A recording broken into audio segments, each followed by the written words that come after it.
Irmãos, a paz do Senhor, estou feliz que nesta manhã podemos nos reunir de novo junto, em redor da palavra de Deus, unidos pelo nosso Senhor e Salvador Jesus Cristo. Podemos dizer uns aos outros que nós amamos uns aos outros e que nós somos um só corpo em Cristo Jesus. Esta manhã gostaria de pensar junto com os irmãos sobre alguns versículos em Lucas, capítulo 13, versículo 1 até 9. É uma história bem conhecida. Eu posso dizer, é uma história de uma notícia alarmante que Jesus Cristo recebeu.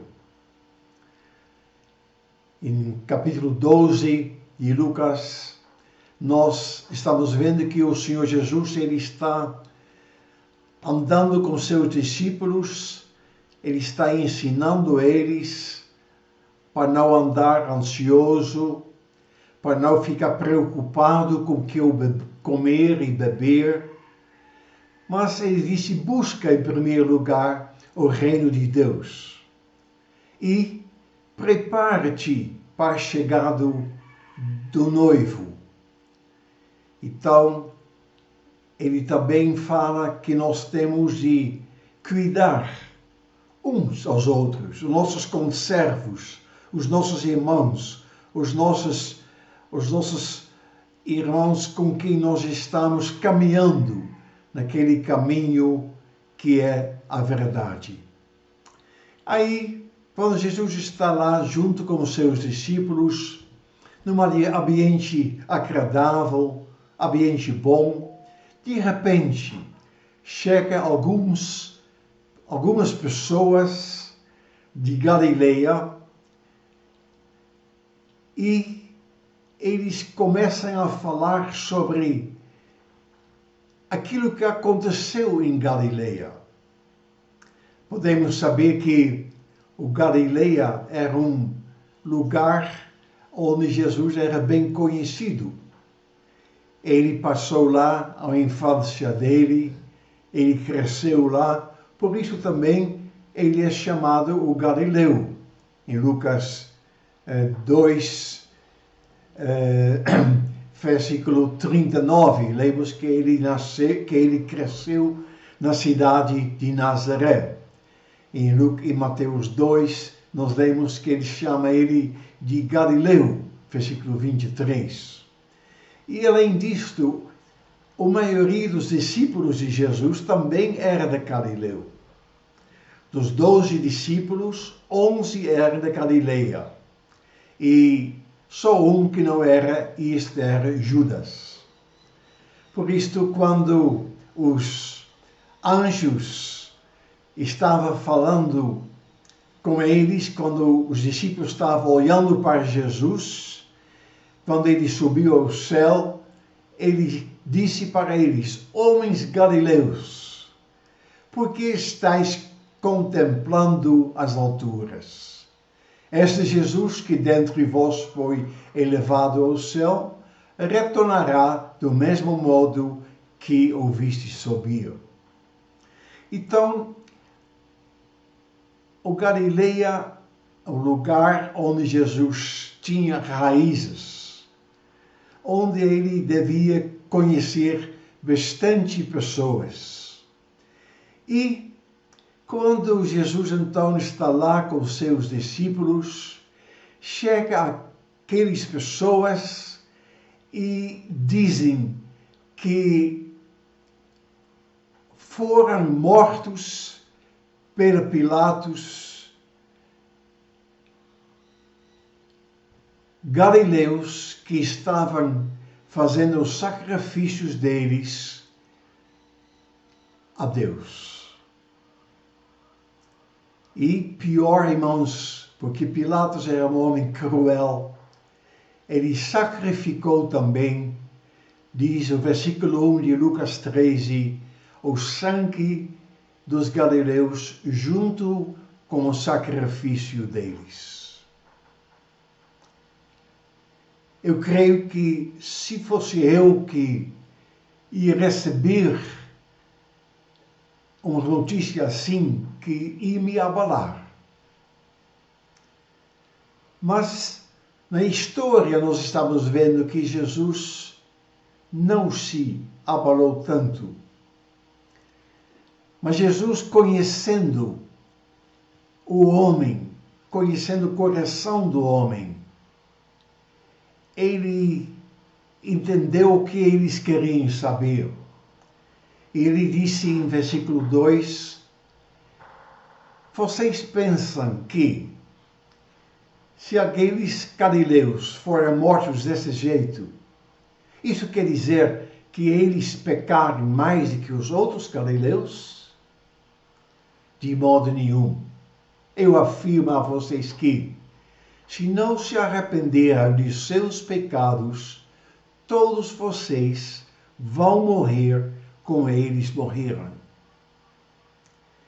Irmãos, nós temos aquele tendência, quando acontecem coisas ruins, logo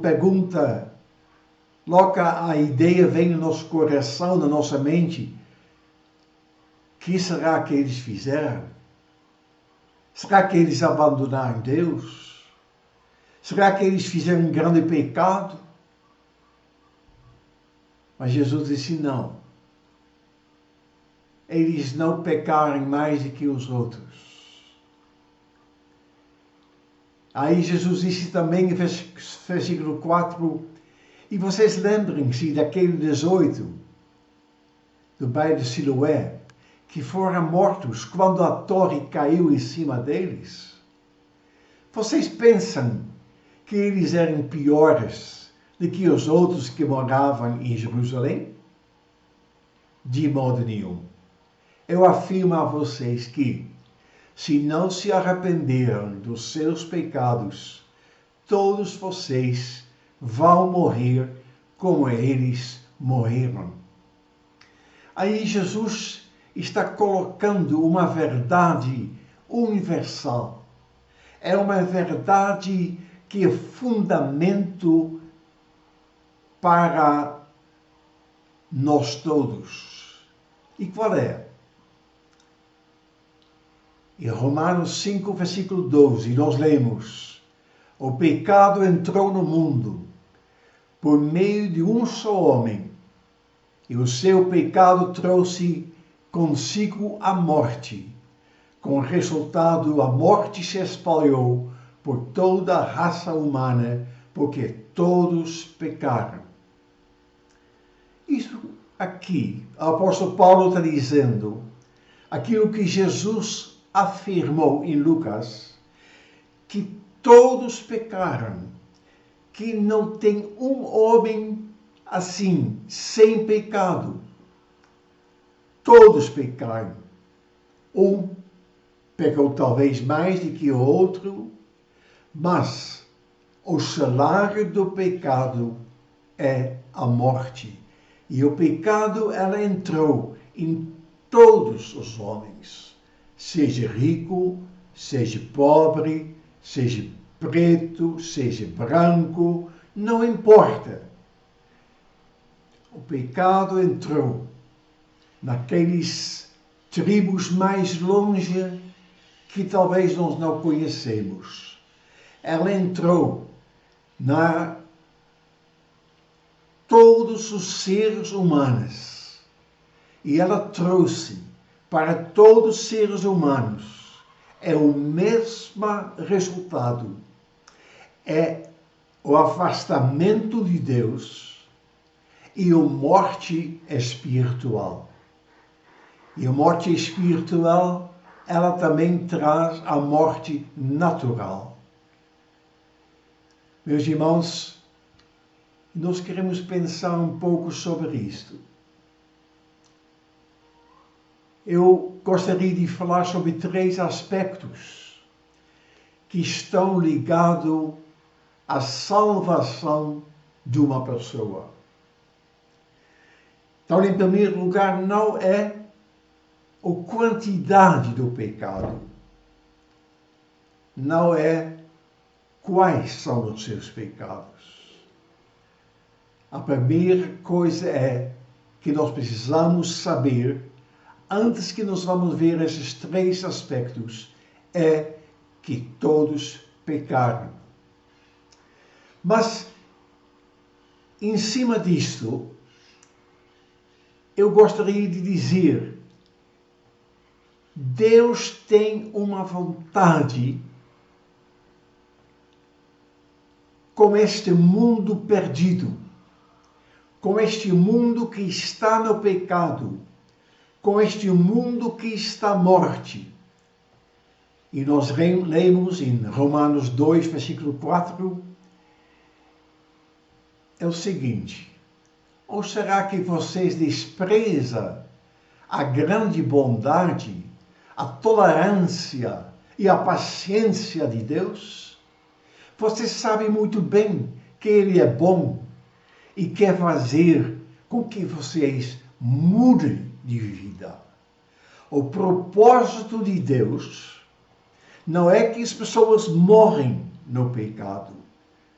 Por isto, Ele mostra a bondade dele, Ele mostra tolerância, Ele mostra paciência, porque Ele é bom e Ele quer fazer o máximo que Ele pode, e Ele já fez isto quando Ele deu Jesus Cristo na cruz de Calvário.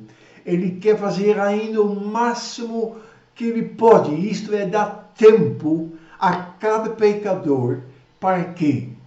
Para que vocês se arrependem, para que vocês mudem de vida.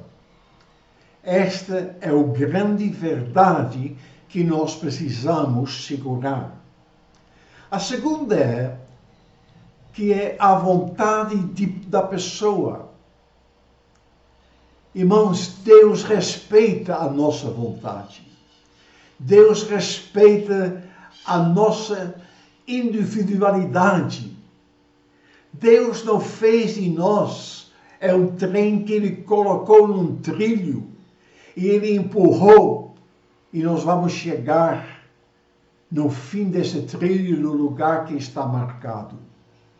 A palavra de Deus disse em Hebreus 3, versículo 10, por isto fiquei irritado com aquela gente e disse, eles são gente de coração perverso e não querem obedecer os meus mandamentos. O grande problema do homem é que ele é rebelde e ele não quer obedecer a Deus. Ele não quer se humilhar diante de Deus. Ele não quer fazer aquilo que Deus nos fala, que Deus nos ensina. E o que Deus disse hoje? Deus disse que nós temos de crer e nós temos de receber Jesus Cristo como Senhor e Salvador da nossa vida. As pessoas não vão ou não precisam ir para o inferno por causa dos pecados. Porque o Jesus Cristo, Ele tomou sobre si todos os nossos pecados. Mas nós precisamos crer, aceitar, ouvir, submeter-nos a Cristo, a palavra dEle, a vontade dEle. E aí sim, nós vamos ter a vida eterna. Mas que Deus disse, para que Deus fique irritado conosco?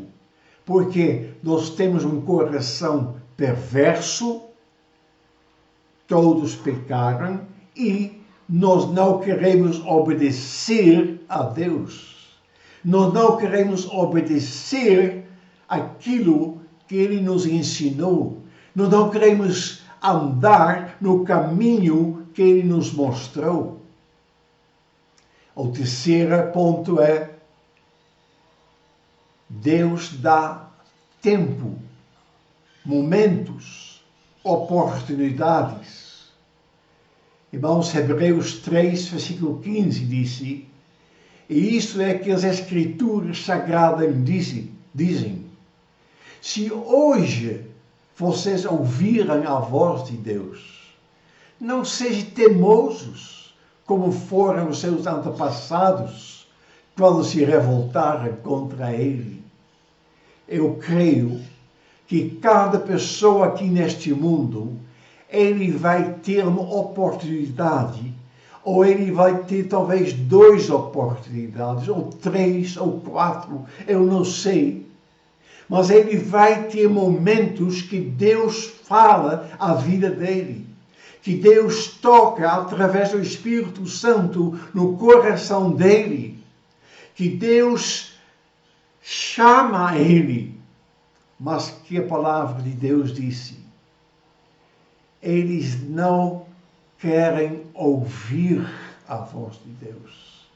Eles, como fala, nós somos rebeldes a Deus. Nós não queremos escutar, nós não queremos enxergar aquele momento que Deus proporcionou para nós nos arrepender e converter. E isto, meus irmãos, pode fazer que o tempo passa e a oportunidade não volta mais. Então, voltando para o nosso encontro, o encontro que Jesus tinha com os galileus, quando Jesus ouviu isto, é interessante que Jesus não começou a falar: que coisa, que triste, que homem, que homem ruim que fez isto. Não. Jesus foi no ponto da questão. Ele falou: se vocês não se arrependeram, se vocês não se converteram, vocês vão morrer do mesmo jeito. E logo em seguida, você pode ver isto, está escrito em versículo 9, então Jesus contou esta parábola. Quando Jesus conta uma parábola, é porque ele quer explicar algo mais claro para nós. E aqui em Lucas 13, versículo 6 até 9, Jesus conta uma parábola para explicar mais aquela primeira história das pessoas que morreram, que não eram mais pecadoras do que os outros, mas que simplesmente não se converteram. Diz a palavra aqui em versículo 6, então Jesus contou esta parábola. Certo homem tinha uma figueira na sua plantação de uvas. E quando foi procurar figos, não encontrou nenhum. Ali disse ao homem que tomava conta da plantação: olha, já faz 3 anos seguidos que venho buscar figos nessa figueira e não encontrou nenhum. Corta esta figueira. Por que deixá-lo continuar tirando a força da terra sem produzir nada? Mas o empregado respondeu: patrão, deixa a figueira ficar mais este ano. Eu vou afofar a terra e volta dela eu ponho bastante adubo.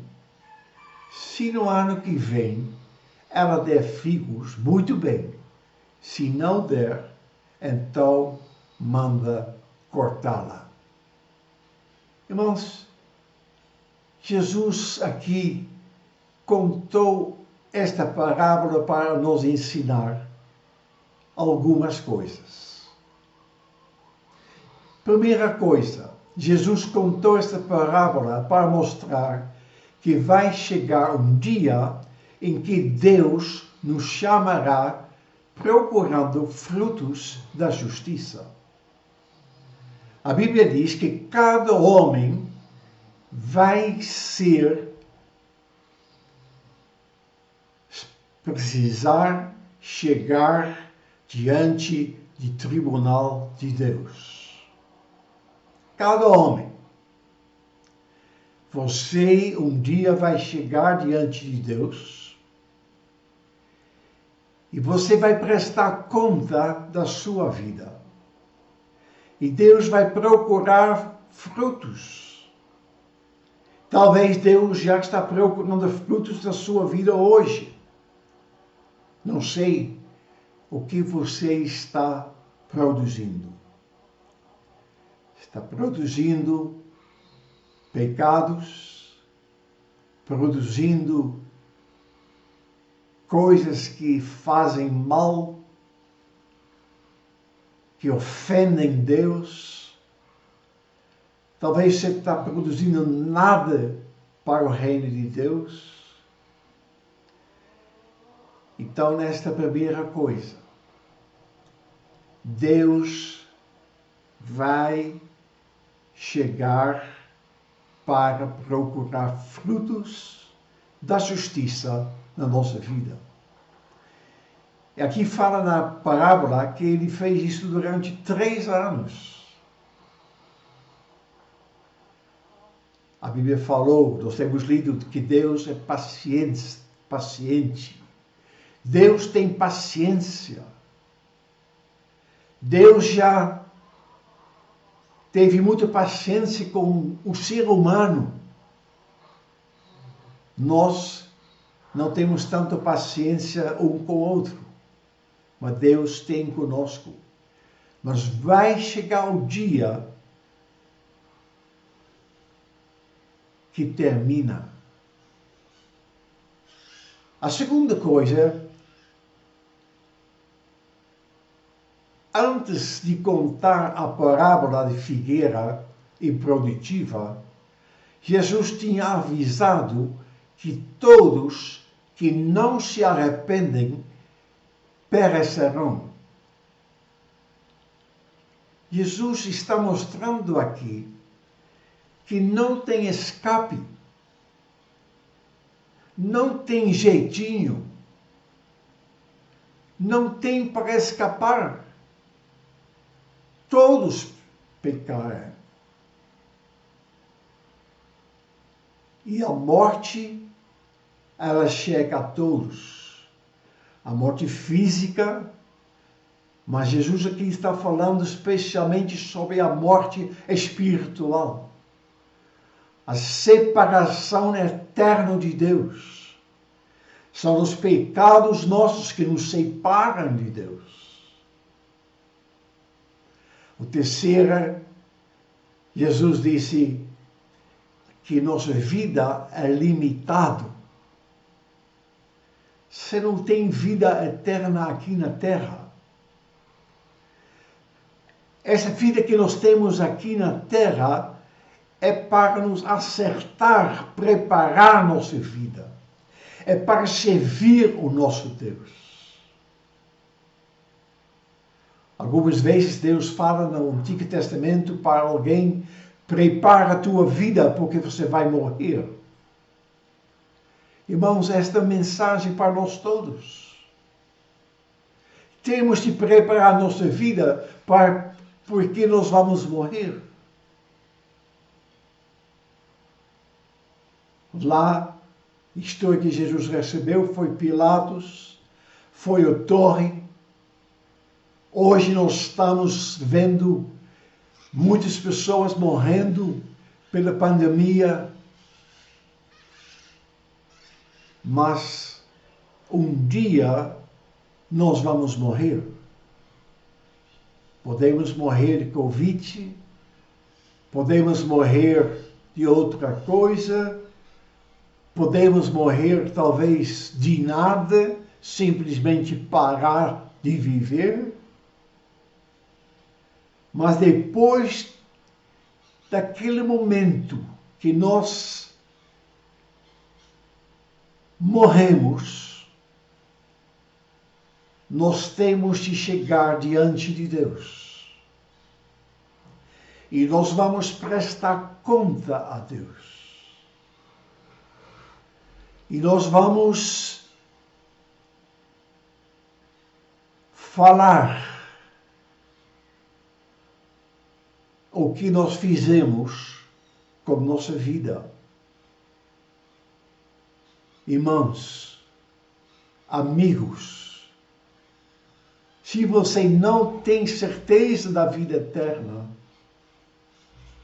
ainda é tempo. Quando você ouve a voz de Deus. Irmãos, se sua vida não está produzindo frutos para Deus, para seu reino, para seu corpo,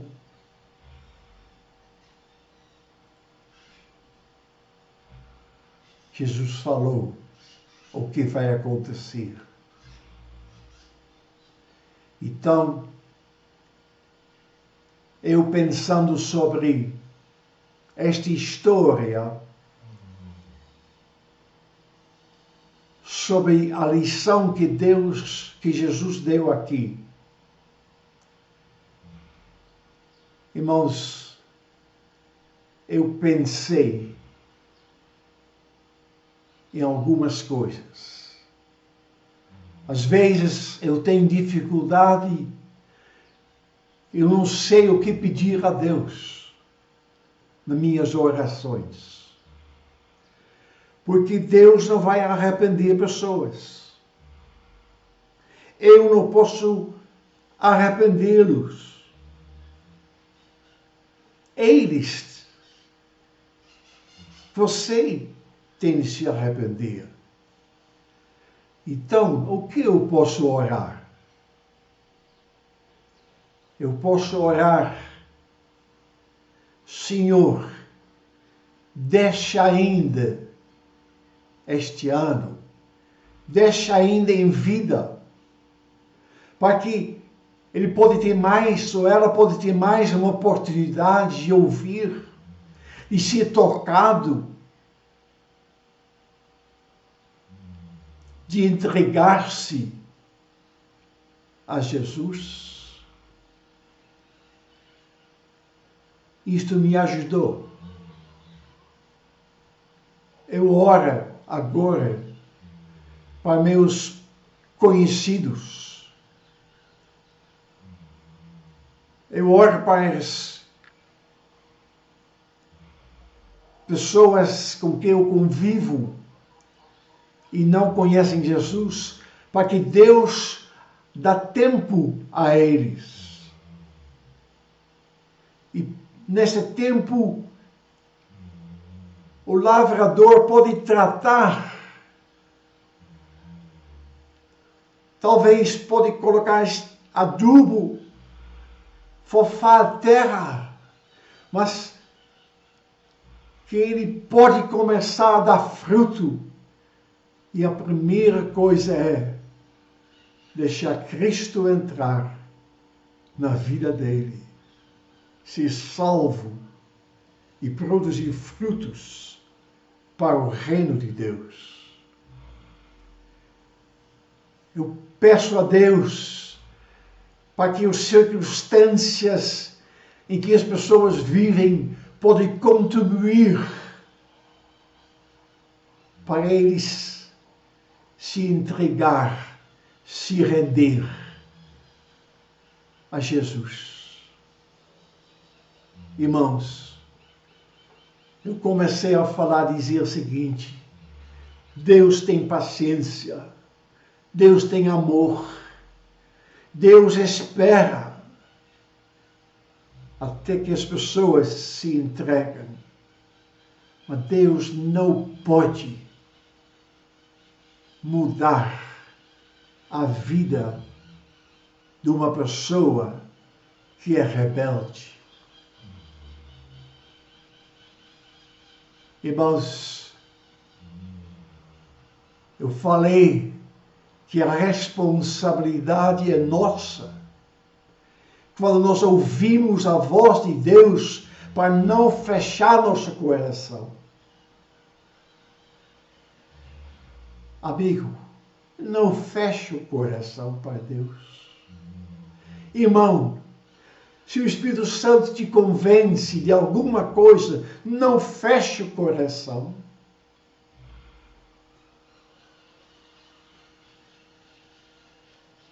Vamos ser igual a este filho pródigo. A Bíblia diz, ele caiu em si. A minha oração é que vai ter tempo que pessoas podem cair em si e que eles podem tomar a decisão de levantar-se e voltar para o Pai e conversar: Pai, eu pequei contra ti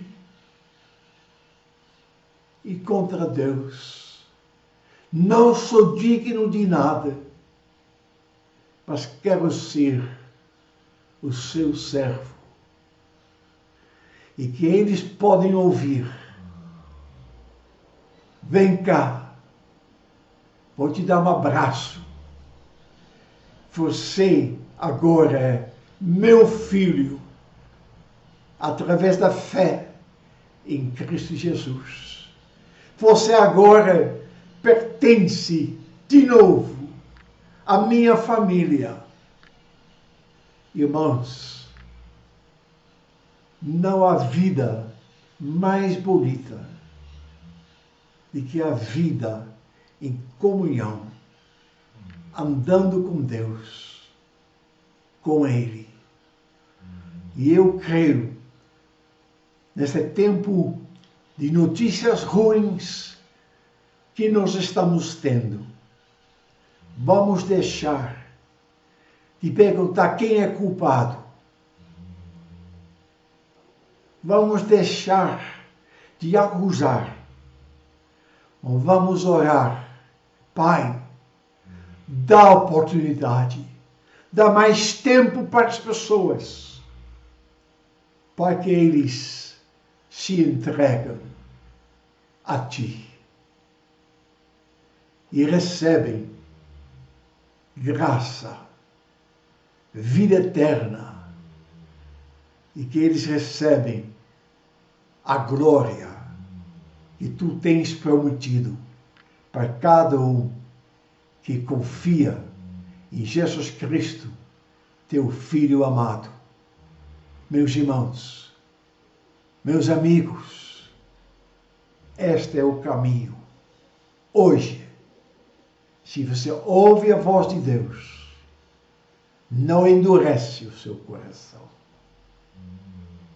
mas convida o Salvador para entrar na sua vida, para consertar sua vida, para tratar sua vida, para que sua vida vai produzir frutos para seu Criador, Salvador, Jesus Cristo. Grande abraço. Que Deus te abençoe.